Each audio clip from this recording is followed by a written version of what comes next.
Sambalanyo, Dambe Poisson Gazima, Uka Sambalanyo, Hidaka, Dambe Poisson Gazima, Omini Gadi Daka, Amini Gadi, Wajitu Mama, Hidaka, Dambe Poisson Gazima, Omini Gadi Daka, Amini Gadi, Wajitu Mama, Dambe, Jidaka Sumalempa, Omini Gadi.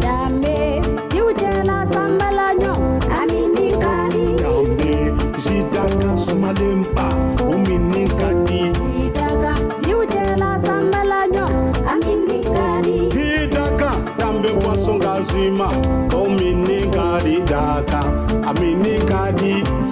Wajitu Mama. Jus d'Akan,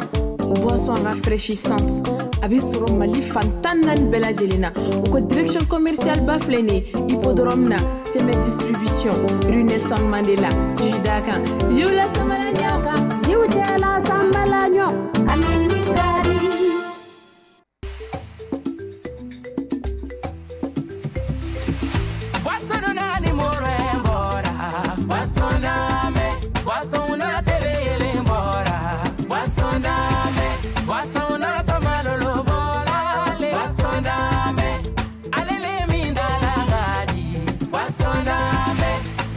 Niami be konta, niami be sewa, niami be shua, iduni ele mzere bana. Basondame, baba na nakabo na yola dame do dama. Oduye buru kela kontana li, de una nakabo tulundi ala dame do dama. Oduye wolo de una konta. Basondame, Fila wo, Basondame, Senevo wo, Basondame, Baba wo, Basondame, Dambubu wo, Basondame, Hena, Basondame, Marakalu wo, Basondame, Suragalu wo, Basondame, Damashilu wo, Kamele Damaragani godina, Basondame, Akonte bi, a Orange bi, Abesoro. Produit par Simé Agroalimentaire.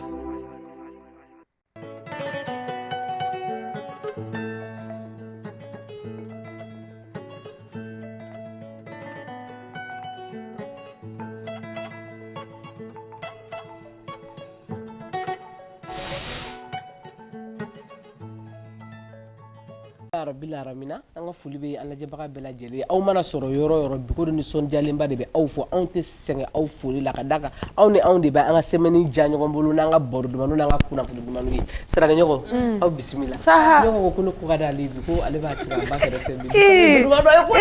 bi bi ko don an ka baro bɛna sigi min kan bi o de ye bana ye bana min don bana rare don bɛ wele ko hémophilie ye bana ye jelisimibaliya bana ko fana ye bana ye a bɛ mɔgɔ minnu na i jeli tɛ simi mais ka bana in yɛrɛ walawala ka a ɲɛfɔ aw ɲɛna ka ɲɛ bana in bɛ sɔrɔ cogo min na a n'a furakɛli cogo n'a bɛ furakɛ a n'a ye minɛ a b'i kɛ cogo min na an n'olu mɔgɔw de bɛ yan nɔ docteur b'an bolo yan nɔ min ye hémophilie bana yɛrɛ furakɛbaga dɔ ye a b'a bana ɲɛdɔn ale ye docteur Yakuba Jalo Yakuba i Jalo i bisimila bi ko kɛnɛ kan baasi tɛ yen d'accord docteur bɛ yɔrɔ o yɔrɔ infirmière tɛ ban olu kɛrɛfɛ infirmière min b'an bolo bi ale ye Kanku Kamara a fana ye bana in furakɛbaga dɔ ye Kanku i Kamara baasi tɛ yen ok ala kana baasi kɛ an n'aw la ayiwa ale kɛrɛfɛ mɔgɔ min b'an bolo ale ye association de bɛ olu bolo ni bana in na ale ye Jibril Sanogo Jibril i Sanogo o fana ka association jɔyɔrɔ ye min a bɛna o ɲɛfɔ an ɲɛna baasi tɛ yen d'accord o ko diyara n ye kuma yɛrɛ tɛ taa min kɔ n'o ye banabaatɔ yɛrɛ ye a banabaatɔ b'an bolo yan nɔ a bɛna da don bana in na bana in mana minɛ a b'a kɛ cogo min na a bɛna da dɔ la k'o fɔ an ɲɛna ale ye Abubakar Magalu ye Abubakar i Magalu bi ka fisa kosɛbɛ kɔni ayiwa ala k'o kɛ ɲɛtaga ye ala ka bana in ban pewu nse Yakuba hémophilie n'o ye joli simi baliya bana ye mɔgɔ caman tɛ bana in dɔn tiɲɛ na ne yɛrɛ tun t'a dɔn ni bi tɛ a ka di ne ka a ɲɛfɔ an ye dɔɔni bana sugu min don d'accord ayiwa sani an ka bana ko fɔ an tɛ kɛnɛya ko fɔ parce que n'i bɛ bana ko fɔ a ka fisa i k'a dɔn farikolo yɛrɛ bɛ labaara cogoya min na farikolo la an bɛɛ bɛ joli dɔn o tɛ ni mɔgɔ joginna fɛn min b'an jɔrɔ o ye joli jango ni balakaw aw bɛ hakɛ to n'u bɛ muso kɛlɛ la min bɛ mɔgɔw jɔrɔ kosɛbɛ o ye basi bɔnbali kɔtigɛbali ye ani tuma caman na u b'a fɔ ko karimasina tora muso kɛlɛ la ka d'a kan tuma caman na basi bɔnta de bɛ caya ani a bɛ kɛ sababu ye hali minnu bɛ kɛnɛya sabati baara kɛ a bɛ kɛ gɛlɛya ye olu bolo ayiwa n'i ye o joli nin ta mun de don joli la sisan anw ɲɛ bɛ ji de la ji min ɲɛ bilenlen don nka o ji kɔnɔna na i bɛ taa sɔrɔ joli kisɛ suguya 3 de bɛ yen jolikisɛ suguya 3 in a bɛɛ n'a ka baara don nka n bɛ sinsin jolikisɛ kelen kan min ye a bɛ fɔ minnu ma ko plaquette a bɛ fɔ i b'a fɔ joli kɔli ni mɔgɔ joginna sisan misali la n'i ye biyɛn kɛ ka yɔrɔnin dɔ sɔgɔ i bɛna waati kɛ i b'a ye basi bɛ bɔ nka basi bɔ bɛna jɔ a yɛrɛ ma hali k'a sɔrɔ i ma foyi kɛ ayiwa sɔgɔlida in na i bɛ taa sɔrɔ k'a fɔ ko fɛn finmanin dɔ bɛ yen tuma dɔ a jalen don donc n'i y'a bɔ yen nɔ ni basi ma jɔ joona ji salasala de bɛ to ka bɔ a yɔrɔ la ayiwa o b'a jira k'a fɔ ko fɛn dɔ de bɛ farikolo la mun bɛ baara kɛ ayiwa o minnu bɛ o kɛ sababu ye ka o joli simi olu fɛn jamakuluw de don a fɔlɔ o ye plaquettew ye olu bɛ sɔrɔ jolikisɛ la nka n'i ye joli bila ka simi dɔɔni i b'a ye k'a fɔ ko i n'a fɔ n'i ye nin ji in ta sisan n'i y'a sɔrɔ la fɛn dɔ tun b'a la i b'a ye k'a fɔ ko fɛn finmanw bɛ sigi yan o ye jolikisɛw ye minnu bɛna sigi duguma o jolikisɛ minnu bɛna sigi duguma an tɛna kuma u kan nka a ka fisa lamɛnbaaw k'a dɔn min don a bɛ fɔ olu de ma ko globules rouges globules rouges an bɛ fiɲɛ min sama donc a bɛ fɔ tuma dɔ ko fiɲɛ tigɛra a tigi la donc o fiɲɛ minnu bɛ sama o fiɲɛw de bɛna sigi o jolikisɛw kan o jolikisɛw bɛ taa farikolo fan bɛɛ walasa ka farikolo jolikisɛw labalo ka farikolo nimakisɛw labalo ayiwa an kan tɛna kɛ o ma bi ayiwa o kɛrɛfɛla la jolikisɛ wɛrɛw bɛ yen nɔ i n'a fɔ minnu ye farikolo kɛlɛkɛcɛw ye a bɛ fɔ minnu ma globule blanc o globule blanc ninnu olu de b'a ni fiɲɛ bana y'an sɔrɔ olu de bɛ o fiɲɛ bana ninnu kɛlɛ n'olu de dɛsɛra tuma min na bana bɛ sɔrɔ ka i kun bɔ a bɛ fɔ ko nin tigi man kɛnɛ donc an tɛna fɛn fɔ o la an bɛna sinsin min kan o ye plaquettew ye donc n'a fɔra ko kɔliw don maintenant n'i ye joli bila ka simi ji salasala dɔ bɛ kɛ sanfɛ donc a bɛ i b'a fɔ ko a ɲɛ ye nɛrɛ ye dɔɔni nka nɛrɛ jɛlaman de don ayiwa o ji salasala min bɛ yen jolikisɛ dɔw fana bɛ olu kɔnɔna na minnu bɛna plaquette ninnu ka baara dafa a bɛ fɔ minnu ma ko facteur de coagulation o facteur de coagulation ninnu olu suguya 10 de bɛ yen ayiwa o suguya 10 ninnu bɛɛ la kelen kelen dɔgɔyali farikolo la dɛsɛli farikolo la o bɛ se ka kɛ sababu ye ka joli simibaliya bila mɔgɔ la donc a bɛ fɔ ko a ka basi bɛ ka bɔ nka basi bɔ in tɛ kɔtigɛ donc basi bɔ kɔtigɛbali o ye joli simikisɛ ninnu hakɛ dɔgɔya ye nka n'i ko hémophilie an y'a dayɛlɛma k'a kɛ ko joli simibaliya bana joli tɛ simi ka d'a kan jolikisɛ hakɛ dɔw de bɛ yen ayiwa an y'a fɔ ka ban ko jolikisɛ hakɛ 10 de bɛ yen a bɛɛ n'a tɔgɔ don i n'a fɔ nin plateau in kan sisan fanta bɛ yen magalu bɛ yen sanogo bɛ yen kango bɛ yen mimi yɛrɛ fana bɛ yen donc u bɛɛ n'u tɔgɔ don u bɛɛ n'u ka jogo don dɔɔni bon jolikisɛ 8nan ani 9nan olu jɔyɔrɔ ka bon kosɛbɛ farikolo joli simini na donc ni olu de hakɛ dɔgɔyara farikolo la basi ni mana tigɛ a tigi la i bɛ taa sɔrɔ joginda tɛ min bɔ ayiwa basi bɔnta ka ca wa a bɛ mɛn misali la i b'a ye hali balakaw bɛ to ka ɲin susu ninnu kɛ n y'a dɔn ɲin susu kɔni tɛ fɛn ye min bɛ mɔgɔ jɔrɔ nka n'i ye nin banabaatɔ masuma ɲin susu n'i ma farati a bɛ to a la joli tɛ jɔ ayiwa n'a nana cɛmanninw kunda nɛgɛkɔrɔsigi n y'a dɔn kɔni bɛɛ b'a dɔn o y'an taabolo ye ayiwa ni i ye o tigilamɔgɔ sigi nɛgɛkɔrɔ k'a sɔrɔ i m'a dɔn n'i ma farati a tigi ni bi to a la ayiwa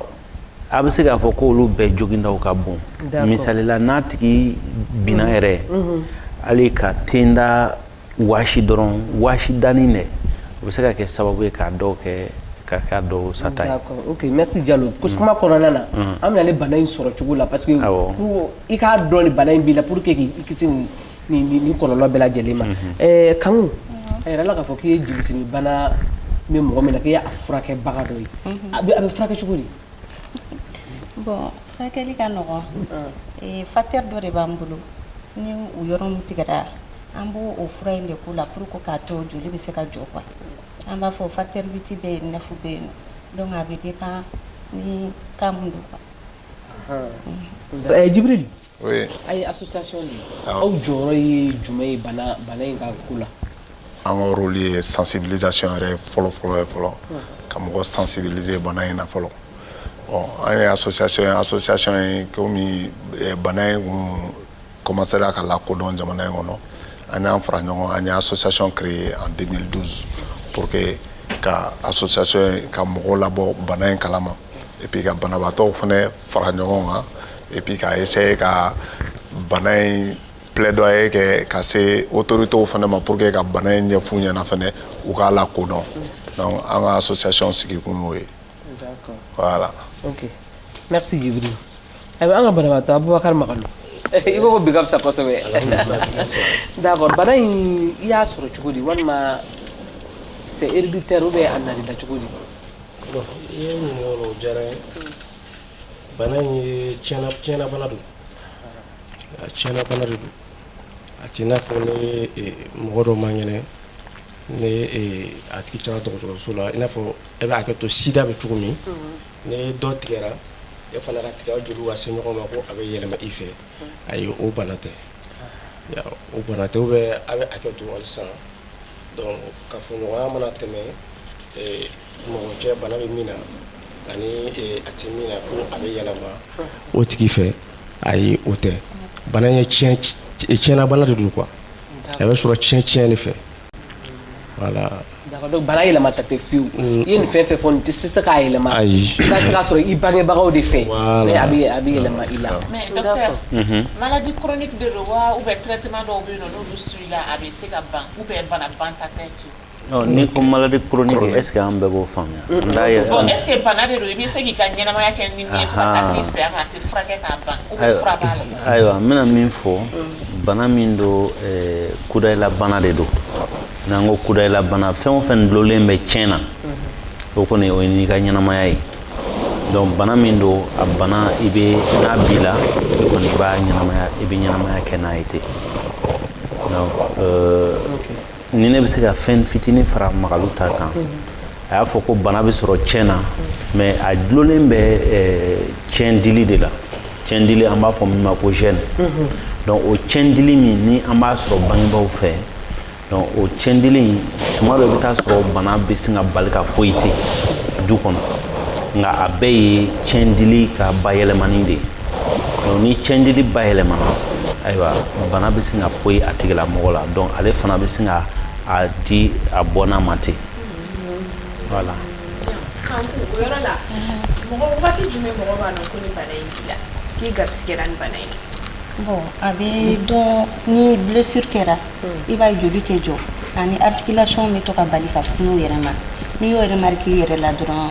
i bɛ boli ka se dɔgɔtɔrɔso la donc an bɛ sɛgɛsɛgɛliw d'i ma k'a lajɛ n'o y'a sɔrɔ bana in tɛ. mais Magalu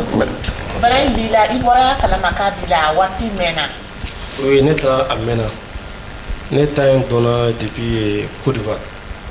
a bɛ waati jumɛn. depuis nɛgɛkɔrɔsigi wagati de a dɔnna k'a fɔ ko a bɛ ne la. e ayo mena de o mena oh aso magalu aso ila te bera bole e sa mo fa yo ko la sa magalu afra cogo min ya anya fa ko mai ne fla yela o mina fore ko fla yela o la de a fa ka bla nyona di ay non magalu kuma sa non magalu anya fo ke ne ko krosiki wasro te bera bo non o asoro nte fen kalama mais mbaga mo ya anya fo cogo min ko nga bana en dona cogo parce que depuis yen wakati ne hakili bana mfitini ni mutigala ko me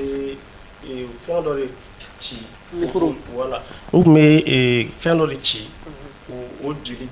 jike njeli dala quoi pour que akase ka simi mais o kɛra amena nyere fana bo o do kalama ya mais ka adona nga ne golo si de senfɛ mais o le kɔrɔsigi in doni bi cɛ est ce que e kungo k'i bɛna don baara la ou bien k'i bɛna ko dɔw kɛ mais ni bana in sababu la o tiɲɛna a y'i bali ko dɔ la bon bana in n bɛ se k'a fɔ a ye n bali ko damadɔ la parce que bana min don wagati t'a la a bɛ ko nin wagati de kan a bɛ wuli genre a bɛ cun i kan wagati bɛɛ a bɛ cun i kan hali sisan ne filɛ sigi yɔrɔ ne ye n sigi sisan fɛn tɛ n na a bɛ se ka kɛ jani an ka tila émission la yɛrɛ hémorragie dɔ bɛ se ka kɛ n farikolo yɔrɔ dɔ la san bana min don a tɛ su da a bɛ se ka wuli wagati bɛɛ donc a crise lama de don wa voilà bon faritigɛ in bɛ a la mais adamaden farikolo la vɛnw t'a kɔnɔ jeliw bɛ boli sira minnu fɛ souvent i b'a sɔrɔ ne jeli min bɛ jeli simi facteur i b'a ye ne o fɛngɛna jeli ye bɔnko fila ye jeli dɔ bɛ bɔn o bɛ bɔ kɛnɛma jeli dɔ bɛ bɔn o bɛ kɛ farikolo kɔnɔna la bon jeli min bɛ bɔn n'o bɛ kɛ farikolo kɔnɔna la généralement hémophile articulation i bɛ taa sɔrɔ jeli bɛ bɔ a kɔnɔ ni jeli bɔnna a kɔnɔ donc a yɔrɔ bɛ funu n'a fununa tagama bɛ gɛlɛya o ma ou bien sɛbɛnni bɛ gɛlɛya o ma voilà o caman o bɛ kɛ u la ka caya quoi donc ni a bɛ mɔgɔ min na sisan o tigi bɛ fɛ ka don aw ka association na critère jumɛn de bɛ yen ka don non critère foyi tɛ an ka association donni na déjà ni nana hôpital la ni i passera docteur Diallo fɛ hôpital du Mali la a bɛ yen dɔrɔn de la ou bien non a tɛ hôpital du Mali dɔrɔn na a bɛ hôpital du Mali la a bɛ hôpital Gabriel Touré la a bɛ Pongé a bɛ hôpital fɛ Somone Dolo la Moti mais an ka point focal yɛrɛ o ye hôpital du Mali ye parce que an ka maladie caman bɛ hôpital du Mali de la an ka siège yɛrɛ fɛnɛ bɛ hôpital du Mali kɛrɛfɛ donc prise en charge bɛ kɛ fɛ hôpital du Mali de la. Voilà. Donc la sanno a bɛ komi association kɔni sigilen mais est ce que hémophilie ka ca jamana in kɔnɔ Mali in kɔnɔna la yan. A bɛ dɔn. Bana min don a carilenba don wa. Ne bɛ se ka dɔɔni fɔ o la. Caman bɛ yen nɔ i n'a fɔ a fɔra Magalu y'a fɔ cogoya min na a bɛ fɔ caman ye k'a fɔ an ye nin kɔlɔsi i la den ma nka a bɛ kɛ caman fana bɛ to o waati kɔnɔna na donc i bɛ se ka jate minɛ du min kɔnɔ ni denmisɛnnin saya ka ca joginda kɔfɛ donc o bɛ se ka kɛ du ye siga bɛ se ka kɛ min na k'a fɔ ko ni jolisimibaliya in bana tɛ a du kɔnɔna na donc u ye taamasiyɛn minnu fɔ misalila joli bɛ bɔsi bɛ bɔn ni min kɛ i bɛ taa sɔrɔ joli tɛmɛsira ninnu u dawololi ninnu ɲa dɔ u bɛ ban yɔrɔ min na olu ka fɛgɛ donc comme joli pour que olu ka se ka kɛ joli ka kɛ farikolo la donc il faut que joli sira ninnu fana ka sɔrɔ joli min b'a la o barika ka bon min bɛ simi donc n'i ye an ka Mali jate minɛ ka kɛɲɛ ni diɲɛ jɛkuluba ye maa miliyɔn 20 kɔnɔna na i bɛ taa sɔrɔ bana in bɛ sɔrɔ mɔgɔ minnu na a ka ca ni mɔgɔ 3,000 ye donc bana ma lakodɔn kosɛbɛ caman tora denmisɛnninya la bana in dɔnbaliya sababu la bon ni an ko jolisimibaliya n'i ko i b'o bɛɛ fara ɲɔgɔn kan a bɛ dɔɔnin bɔ a bɛ sɔn ka taa mɔgɔ 5,000 mɔgɔ 6,000 ka taa hali mɔgɔ ba miliyɔn 1 yɛrɛ la ka d'a kan n y'a fɔ cogoya min na joli kisɛ ninnu ye suguya 10 de ye donc a bɛɛ dɛsɛ bɛ se ka na ni joli simibaliya ye mɔgɔ farikolo la. mais sisan docteur pour que ka kisi kɛ halisa prévention t'a la i b'a fɔ kabi den fitinin taamasiyɛn foyi tɛ na den na min b'a yira k'a fɔ ko nin bɛ nin na pour que n'an bolokoli yɔrɔ min na a kana to a la walima kun kɔfɛ yɔrɔ ni fɛn parce que i bɛ se ka tigɛ yɔrɔ bɛɛ prévention tɛ se ka kɛ prévention t'a la. ɲininkali in diyara n ye kosɛbɛ n y'a fɔ n ka kuma kɔnɔna na n y'a fɔ ka ban ko denmisɛnnin caman bɔnɛna u ni na dɔnbaliya sababu la ne yɛrɛ ka jɛkulu na an bɛ muso dɔw dɔn minnu ye den 4 ɲɔgɔnna de bɔnɛna u den 4 ɲɔgɔnna de la fo 5nan de la a bɔ kɛra kalama a dɔw kɛra nɛgɛkɔrɔsigi ye a dɔw kɛra u tun bɛ kulonkɛ la ni denmisɛnnin tɔw ye u ka nɛgɛsonin na u binna ka u nɛn sɔgɔ walama ka u dawolo sɔgɔ ayiwa o tamasiyɛn minnu bɛ a la bana min don n y'a fɔ ka ban a bɛ fɔ ni ne tun b'i la an ye ni tamasiyɛn kɔlɔsi la dɔw kɔrɔ ko bana in bɛ lakodɔn kabi denmisɛnnin fitininama kabi denmisɛnnin b'a daminɛ ka ŋunuma farikolo yɔrɔ minnu bɛ maga dugukolo la donc olu bɛɛ i b'a fɔ u bɛ ci donc olu yɔrɔ minnu bɛ ci a bɛ kuru sigi i n'a fɔ i y'a fɔ cogo min na ko joli basi bɔn dɔ bɛ yen olu bɛ kɛ fɛngɛ na kɔnɔna na donc u bɛ kɛ kɔnɔna na a bɛ joli yɔrɔ simi i n'a fɔ a bɛ se ka kɛ fana ka yɔrɔ ɲɛ yɛlɛma i n'a fɔ yɔrɔ in bɛ bali ka fin donc mɔgɔ minnu b'a fɔ mun ma ko les violences faites aux femmes la donc n'i ye dangari wale ninnu k'a dɔn cogo di ko tamasiyɛn minnu bɛ danga yɔrɔ i t'a sɔrɔ a yɔrɔ dɔw birindilen don a yɔrɔ dɔw finnen voilà joli bɛ simi a kɔrɔ donc n'i ye o ye denmisɛnnin na walama a tigi ka ɲifalen ninnu senfɛ sufɛ i balila k'a ye dugu bɛ jɛ a dalen bɛ yɔrɔ min na o bɛɛ ye joli ye walama nunci banbali walama aw bɛ hakɛ to ni a tigilamɔgɔ y'a daminɛ ka ɲamatigɛ ka don musoya la koli kɔtigɛ bali n'i ye o ye mɔgɔ minnu na a ka fisa i ka kɔn ka na sɛgɛsɛgɛliw ka kɛ a fɔra k'a fɔ bana min don bana tɛ furakɛ ka ban nka o kɔrɔ tɛ k'a fɔ ko a tigi t'a ka ɲɛnamaya kɛ a b'a ka ɲɛnamaya kɛ ka ɲɛ ni bana la kodɔnna joona furaw ka di a ma joona i ka traitement suit normal i bɛ balo normal comme adamaden tɔw bɛ balo cogo min na i bɛ taa école la normal comme tɔw bɛ taa école la cogo min i bɛ kalan kɛ fɛnɛ bon Diallo yɛrɛ ka ɲɛfɔli la an ye professeur Diallo ka ɲɛfɔli la an ye hémophilie yɛrɛ c'est généralement mɔgɔ minnu don intelligence b'u la yɛrɛ kosɛbɛ bon moralement a bɛ joue kan an bɛ sensibilisation ni fɛn kan surtout muso minnu yɛrɛ n'olu bɛ denw bange ni hémophilie b'u la o muso ninnu u bɛ u yɛrɛ jalaki ko caman na u yɛrɛ a bɛ joue kan u bɛ filtrer yɔrɔ ni muso kɔni y'a ye ko bana b'a den na a bɛ kɛ tɔgɔ sugu dɔ la quoi an bɔ pour que k'a yir'u la k'a fɔ vraiment olu nɔ tɛ quoi donc bana n'a nakuma de don et puis an fana b'olu sensibilisation donc e ka kuma b'a yira k'a fɔ n'a bila jagoya a b'i den minɛ kisi cogo foyi t'a la k'i den minɛ n ka dɔɔnin b'o yɔrɔ la n ka dɔɔnin b'a la ça dépend b'a la ni n ko n ka b'a la hémophilie bana ani tiɲɛna bana fɛn o fɛn bɛ yen i n'a fɔ joli ci bana a bɛ fɔ min ma drépanocytose o n'a ɲɔgɔnna caman caman bɛ yen n'i y'a ta sisan a bɛɛ b'a fɔ ko lotori do dɔɔnin nin ye banakisɛ bɛ nin na nin ye banakisɛ bɛ nin na ayiwa nin ye fa ye nin ka kɛ ba ye donc ni denw bɛna sɔrɔ sisan bɛɛ b'i kɛ kelen kelen di ni fa ye nin di ba ye nin di bana t'a tigi la bana t'a tigi minɛ donc lotori do ba k'a fɔ ko mɔgɔ de bɛna ɲɛnatɔmɔni kɛ o fɛn tɛ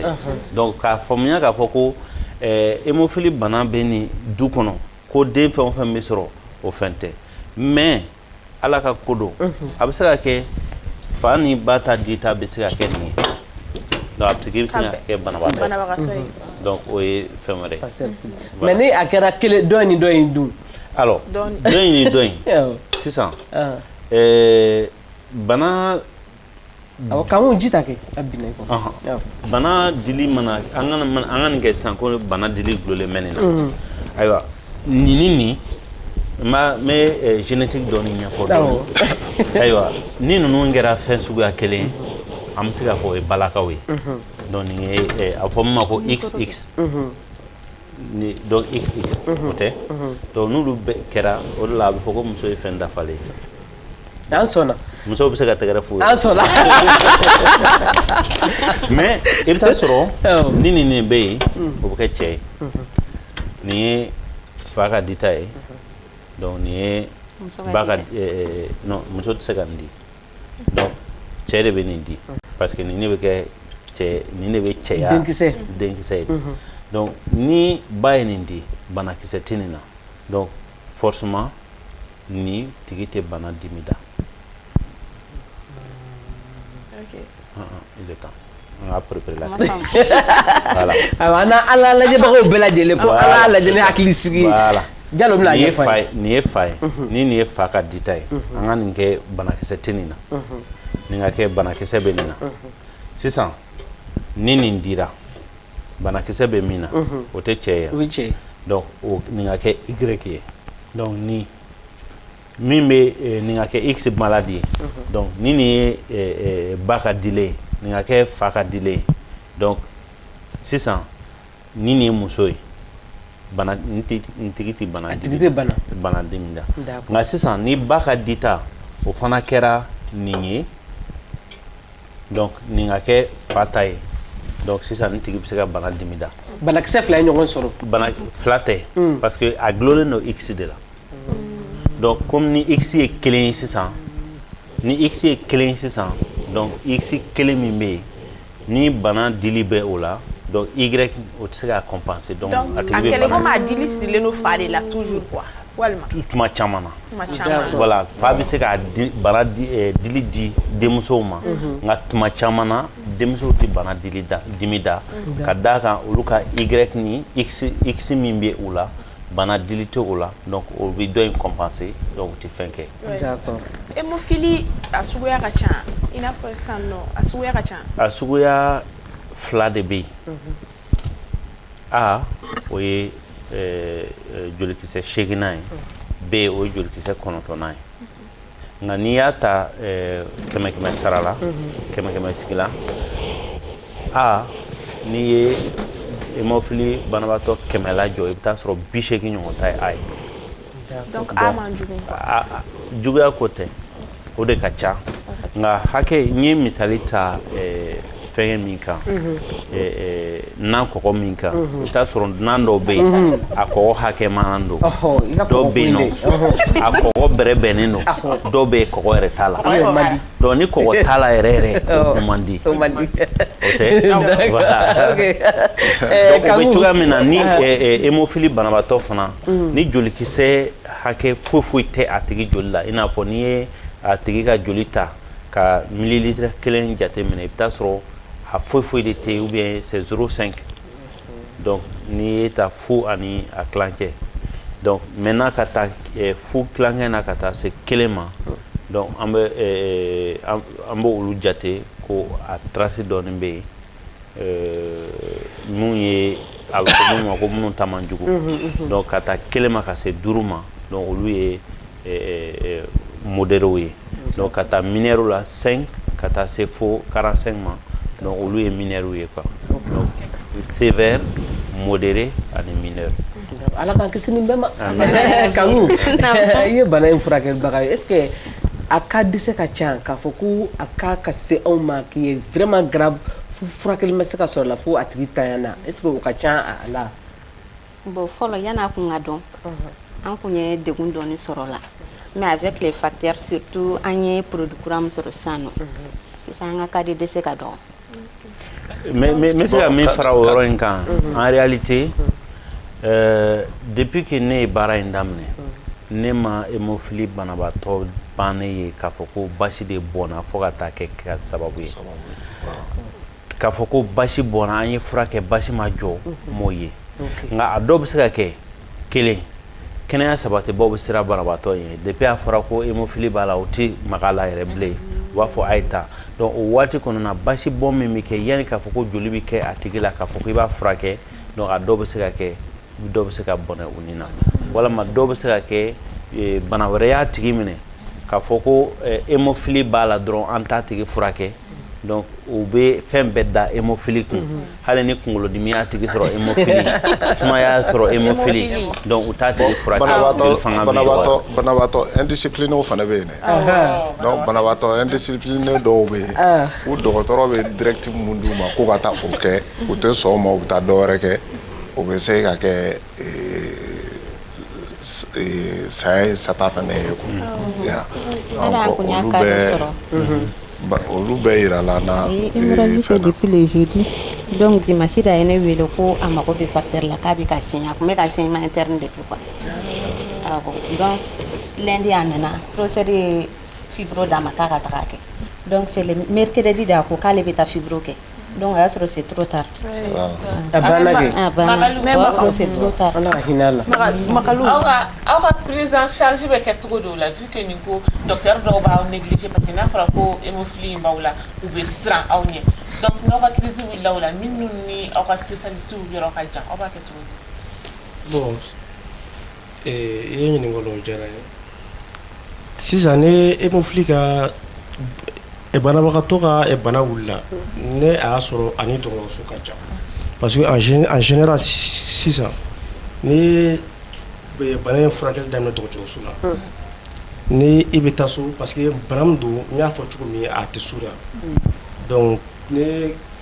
jalo y'a a ka furakɛli kɛ dɔgɔtɔrɔso la donc n'i bɛ taa facteur dɔ fana bɛ di ka taga ni a ye i bolo kɔrɔ so tu vois en cas ni bana cunna i kan i yɛrɛ ka se ka premier soin kɛ parce que an y'a a formation kɛ genre i ka se ka injection k'i yɛrɛ la ou bien ni mɔgɔ minnu ma so u ma denmisɛnninw olu parents fana degela a kɛcogo la quoi pour que bana in ka se ka kunbɛn a kana juguya janni u ka se ka dɔgɔtɔrɔso lasɔrɔ donc o fɛn min kɛla o ye caman bɔ degun na quoi voilà parce que an y'a kɛ de telle sorte que maladie bɛɛ bɛ se ka bilankɔrɔ sɔrɔ i yɛrɛ bolokɔrɔ donc ni bilankɔrɔ b'i bolokɔrɔ ni bana cunni kan i bɛ se k'i ka premier soin kɛ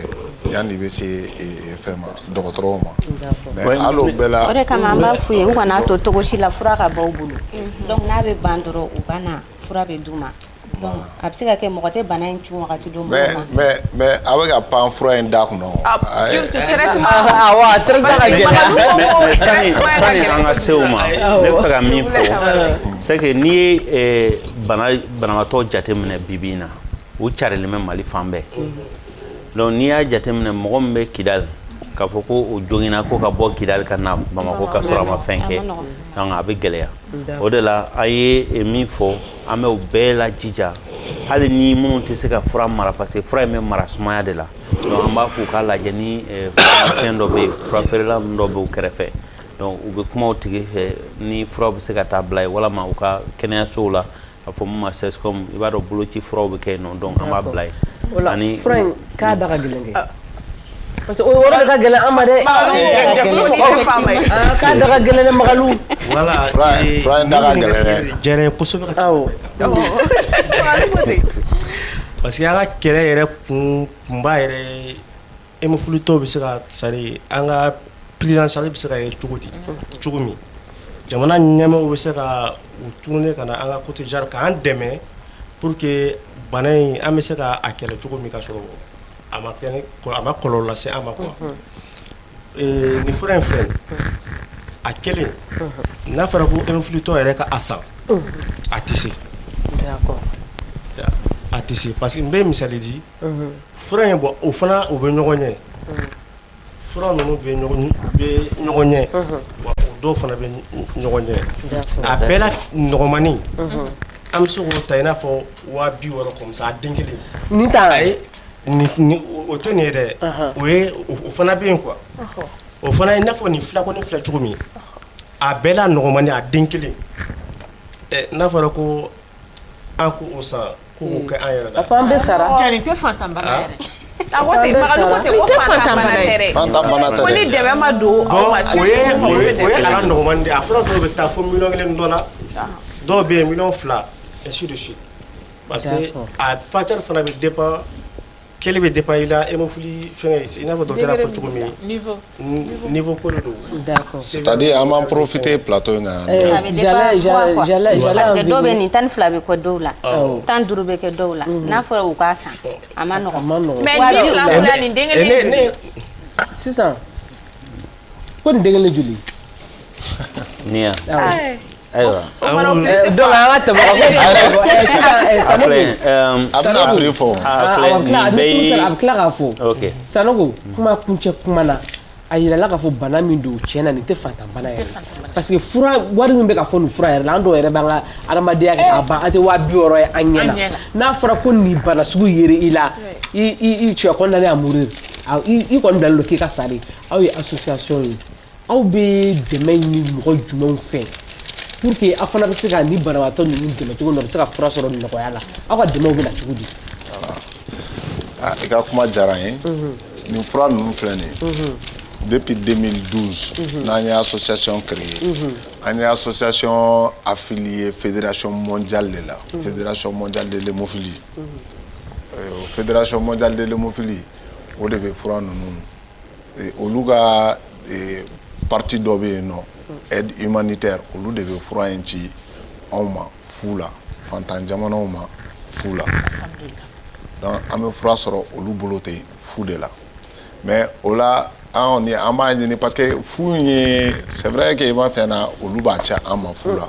an kɔni an b'an profiter plateau in kan an b'a fɔ ni gouvernement fana sera k'i bolo don a poche kɔnɔ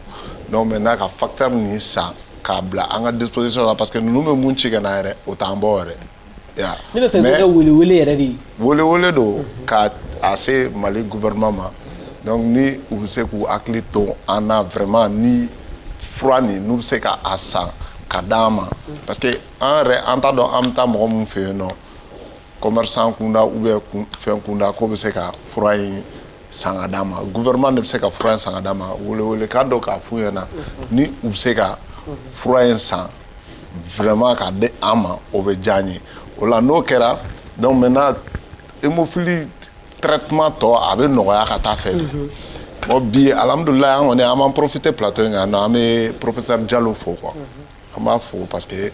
a ka cɛsiri a n'a ka jija fɛ an sera ka inscrit fɛn na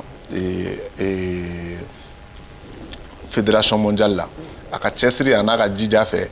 an ye mɔgɔw sɔrɔ fɛnɛ ni o ye nouveau nordiste ye fondation dɔ fana bɛ yen nɔ n'o o fana b'an dɛmɛ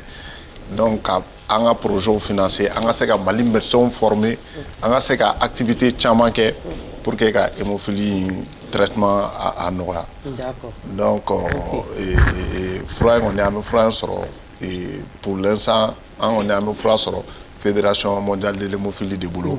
olu b'a caman mais fura in labɔli yɛrɛ aéroport yɛrɛ la o yɛrɛ ye kɔlɔlɔ ye an yɛrɛ hémophile ma an ka association yɛrɛ fana ma. D'accord. Ala k'a bɛɛ lajɛlen parce que association de bɛ wari bɔ. parce que association de bɛ wari bɔ donc ni plateau in kan n'an bɛ se k'an profiter k'o fana fɔ ni an bɛ se ka mɔgɔ sɔrɔ o fana la dɛmɛbagaw sɔrɔ o la vraiment olu kɔni commerçant kunda n'an bɛ se ka mɔgɔ sɔrɔ mun bɛ se k'an dɛmɛ ka to ka fura in ni fura in nana ka se ka fura labɔ aéroport la ka d'a ma parce que kuma bɛɛ ni fura nana aéroport la chambre froide wari ka ca ma douane wari ka ca ma voilà. Donc kuma dɔw la ka ca aw bolo en cas ni bana in bɛ mɔgɔ min na ne bɛ se ka aw contacter furakɛliko ni a ka association ni numéro b'an bolo Diallo ka numéro yɛrɛ bɛ an ye nin fɛn mun di donc mais n'a bɛ se ka fɔ comme ça an b'a bila écran kan bon ne yɛrɛ ka numéro 73 01 73 01 je pense que o numéro ma 73 01 73 01 d'accord donc il y a 70 51 99 17 70 51 99 17 j'espère que kuma bɛ ka fɔ a bɛ ka se a seyɔrɔ la a kɛkun yɛrɛ y'o de ye an mago bɛ dɛmɛ na an mago bɛ ministère de la santé ka dɛmɛ na an mago bɛ autorité ka dɛmɛ na an mago bɛ commerçant ka dɛmɛ na pour que an ka banabaatɔw bɛ se ka nin fura in sɔrɔ nɔgɔya la cogo min na Kanku kuma kuncɛ kuma na i bɛ se ka mun fɔ i ka patients ɲɛna pour que muso in ka i ye min ka cas fɔ o ka cas ɲɔgɔnna ka na banabaatɔ ninnu sɔrɔ. Bon ne bɛ mun fɔ n ka patients ɲɛna ne b'a ɲini u bɛɛ lajɛlen fɛ u ka traitement in suit a ɲɛ ma u kana to facteur ka dɛsɛ u bolo parce que an bɛ cɛsiri o cɛsiri la an b'a kɛ olu de ye u k'u jija u ka rendez-vous suit ka ɲɛ parce que u tɛna dɔw la f'i k'u wele professeur yɛrɛ de bɛ u wele kuma dɔ la a ye na ka rendez-vous la donc o fana ma nɔgɔn o de la ne kɔni bɛ a ɲini u bɛɛ lajɛlen fɛ u ka ko in ta u bolo fila la. Ok, an y'a mɛn professeur kumakuncɛ kunna ne bɛ se ka mun fɔ bana in ni a banabaatɔ mɔgɔw kan. Ayiwa ne kɔni hakili la n y'a fɔ ka ban ne dalen b'a la k'a fɔ ko nin tɛ bana ye min bɛ mɔgɔ ka sunɔgɔ tigɛ dɔnbaliya de ka gɛlɛn mais ni a dɔnnen don ka ban ko bana b'i la ayiwa furakɛli tɛmɛsiraw n'i y'olu matarafa i bɛ ka ɲɛnamaya kɛ k'a sɔrɔ gɛlɛya t'a la parce que banabaatɔ caman bɛ yen nɔ i bɛ taa sɔrɔ u ka ɲɛnamaya la u bɛ kɛ nujuratɔw ye i n'a fɔ a fɔra cogoya min na joli simi bɛ min bɛ kɛ kolotugudaw la a bɛ kɛ sababu ye ka kolotuguda ninnu nɔ k'aw nɔrɔ donc u bɛ kɛ nujuratɔw ye walasa ni a tigi ma sa joona ayiwa a ka ɲɛnamaya la a bɛ kɛ mɔgɔtɔ ye a bɛ déformer donc hali n'i ye Magalu yɛrɛ lajɛ n'i ko a ka taama sisan i b'a ye k'a fɔ ko gɛlɛya dɔɔnin bɛ a la ayiwa ko kɔnɔ min ma kunun dɔn bi kɛkun tɛ o ye donc ni plateau in kan n bɛ fɛ ka an ka minisiri min ye an ka kɛnɛya ɲɛmaaso ye n bɛ fɛ k'a fɔ kɛrɛnkɛrɛnnenya la ka d'a kan kabi an ye baara in daminɛ minisiri ka sɔrɔ min bɛ ka a tuloma don an ka welewelekanw na fo ka na bɔ an ye nin y'a siɲɛ fɔlɔ ye donc o la n tɛ se ka kɛ fitiriwale ye an ka kɛnɛya ɲɛmaaso ban ani a ye a fɔ Novo Nordisk ka dɛmɛ kɔnɔna na u ye an dɛmɛ an ye Mali fo n'a y'i bɔ Kidali la ka d'a kan a waati la gɛlɛyaw tun bɛ yen kɛnɛyaso bɛ yɔrɔ yɔrɔ la an ye mɔgɔ 3 kalan mun bɛ bana lakodɔn donc o ye bana furakɛli nɔgɔya an bolo bi donc n bɛ an ka kɛnɛyasobaw fo ani ka sinsin Sanogo ka kumasen kan ko dɔ kɛra dɛ nka halisa u k'an dɛmɛ cɛsiri la k'a fɔ a bɛɛ b'a fɔ anw bɛ duba de kɔnɔ donc duba kɔnɔ ni dumuni nana bɛɛ bɛ tata t'a la surtout ni kɔgɔ y'a bɔ Jalo mais fédération bɛ dɛmɛ in lase disons dɛsɛbaatɔ jamanaw bɛɛ ma nka ni minnu y'a jira k'a fɔ ko a bɛ olu sɛbɛn ma donc dɛmɛ fanba bɛ taa yen nɔ o de la an b'a fɔ n ko gouvernement ka an dɛmɛ ka dɔɔnin san donc o la dɛmɛ fanba bɛ sin an fana ma. Merci i Jalo n fa Magalu kumakuncɛ kuma na i bɛ se ka mun fɔ teliya la an ka jɛmukan kuncɛ n'o ye. Ok bon yanni ka kuma fɔlɔ n bɛ Jalo fo parce que n'i y'a ye ko an bɛ taa bi an bɛ an ka baaraw kɛ an b'an ka ciw kɛ ka sɔrɔ gɛlɛyaba ma don a la sisan i n'a fɔ kɔrɔlen a tun bɛ cogo min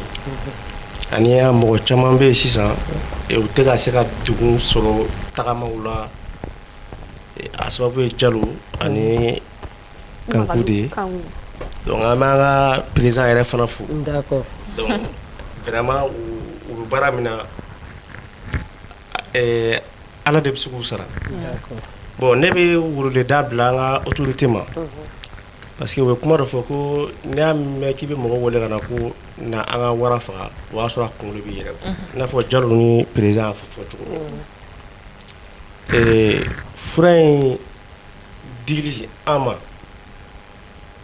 o man gɛlɛn mais fura in nali yan pour que anw banabagatɔ yɛrɛ sayi bolo ka da fura ka fura kɛ an yɛrɛ la o de ye problème yɛrɛ yɛrɛ parce que fura bɛ se ka na ka wagati jan kɛ fɛn na aéroport la moyen ko y'a sababu ye donc an b'a ɲini autorité fɛ u ka an dɛmɛ o la kosɛbɛ pour que ni fura nana an ka se ka fura sɔrɔ nɔgɔya la ka sɔrɔ gɛlɛya ma don a la ani association dɔ fana bɛ yen min bɛ mɔgɔw dɛmɛ ko an b'i kɔ donc an b'a ɲini Batuli fana fɛ donc a ka an dɛmɛ pour que an ka association ka se ka san sɔrɔ ani n'an ka furaw nana an bɛ se k'u lasɔrɔ nɔgɔya la cogo min franchement hémophilie Mali bɛɛ tɔgɔ la Donc an b'o o dɛmɛ ɲini a fɛ n'a sera k'o kɛ o bɛ diya an ye kojugu. D'accord, ok. Kuma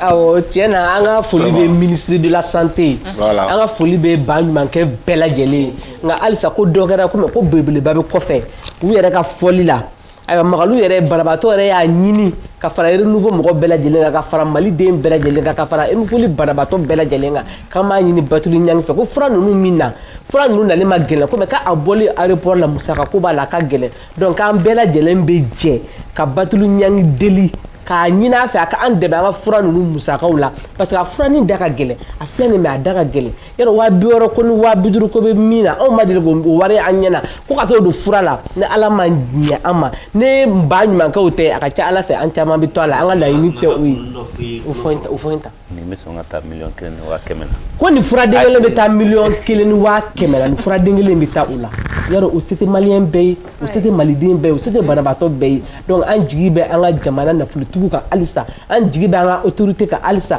an jigi bɛ an ka ba ɲumankɛw kan halisa an jigi bɛ an ka ministère de la santé kan a y'an dɛmɛ ka an furakɛ ni ye Ala ka ni ye nka n'a lafiyara an bɛɛ lajɛlen bɛ lafiya an b'a fɔ ɲɛna ko aw ka an bɛɛ o bɛ kɛ jɛmukan bannen ye aw ni ce aw ka nali la Ala ka dɛmɛ kɛ bɛɛ lajɛlen ka kɛnɛya di a k'an bɛn sini n'Ala sɔnna nin waati kelen na renouveau télé la bi ko dɔ kɛnɛ kan.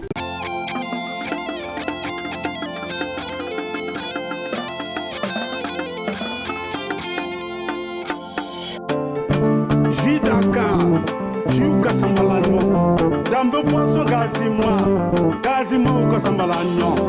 Hidaka dambe poisson gazima. O mini gadi daka, a mini gadi wajitu mama. Hidaka dambe poisson gazima. O mini gadi daka, a mini gadi wajitu mama. Dambe jidaka sumalempa. O mini gadi. Dambe jiwjela sambalanyo.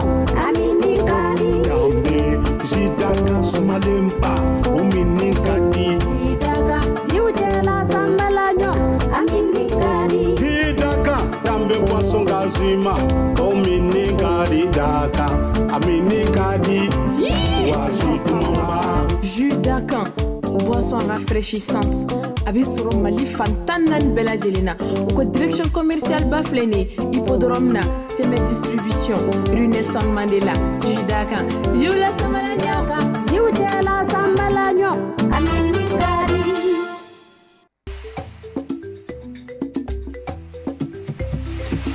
Wasana ni morembora wasona me wasona tele mbora wasona me wasona samalolo bora le wasona me alele mindala gadi wasona me ni ami be konta